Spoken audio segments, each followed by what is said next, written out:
CUET day 4 slot 1 paper कैसा था? Feedback आ चुका है। डायरेक्ट क्वेश्चन लाइव सेशन से उठकर आए थे, सीक्वेंस बेस्ड क्वेश्चन आए थे। फटाफट बता देती हूँ कौन से। माइक्रो से शुरू करें, चैप्टर 1 से बहुत ज्यादा नहीं थे। चैप्टर 2 से डिमांड और इलास्टिसिटी पे ही क्वेश्चन थे। आज बजट लाइन और आईसी से बहुत ज्यादा नहीं थे।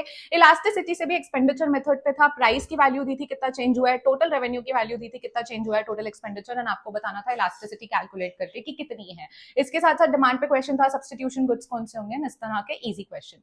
यूनिट 3 से प्रोडक्शन एंड कॉस्ट में हर बार की तरह काफी ज्यादा क्वेश्चन थे एंड आपके बेसिक क्वेश्चन थे, बहुत डिफिकल्ट नहीं थे। ठीक है, आपको बेसिकली एमसी की वैल्यू निकालनी है, अगर आपको टोटल कॉस्ट दिया एंड क्वांटिटी दिया है, इस टाइप के कुछ कैलकुलेशन बेस्ड क्वेश्चन थे आपके। और अगर मैं बात करूं आपके माइक्रो में तो एमसी राइजिंग होगा and P is equal to MC होगा, ये वाला पूरा शेड्यूल दिया था एक आपको, और आपको बताना था कि कहां पे इक्विलिब्रियम होगा, कौन से आउटपुट पे। इसी तरह के कुछ बेसिक क्वेश्चन थे। रेक्टेंगुलर हाइपरबोला होगा तो इलास्टिसिटी उस पे कितनी होगी, एंड प्रॉफिट मैक्सिमाइजेशन पे सीक्वेंस बेस्ड क्वेश्चन था, जो कि डायरेक्ट लाइव सेशन से उठकर आया था कि अगर डिमांड कर्व शिफ्ट होगा, प्राइस सेम रहेगा तो कैसे शिफ्ट होगा, एंड कैसे प्राइस उसके बाद और क्वांटिटी चेंज होगी। सेम क्वेश्चंस मैंने लाइव में कराए हुए हैं, तो प्लीज करके जाइएगा।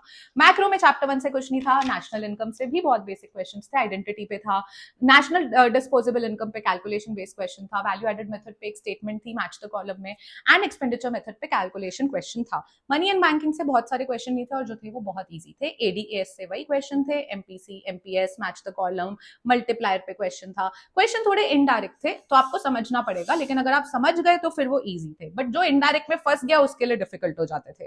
गवर्नमेंट बजट से वही ऑब्जेक्टिव ऑफ गवर्नमेंट बजट पे क्वेश्चन था, एंड कैपिटल एक्सपेंडिचर कब होगा, रिसीट कब होगा, ये सारे थे। बीओपी पे केस स्टडी थी, जिससे 2-3 क्वेश्चन थे बट बहुत सिंपल थी। डीमोनेटाइजेशन पे केस स्टडी थी, अगेन बहुत सिंपल, सारे आंसर केस स्टडी से थे। एंड जीएसटी से केस स्टडी थी, अगेन सारे आंसर्स उसी में से थे। बीओपी से जो क्रिटिकल क्वेश्चन थे वो थे ऑफिशियल एक्सचेंज रिजर्व पे, कि ऑफिशियल एक्सचेंज रिजर्व अगर इंक्रीज होगा तो वो कौन से अकाउंट में कौन सी साइड जाएगा। तो ये बच्चे थोड़े ट्रिक हुए थे। ऑफिशियल एक्सचेंज रिजर्व पे 2 क्वेश्चंस थे।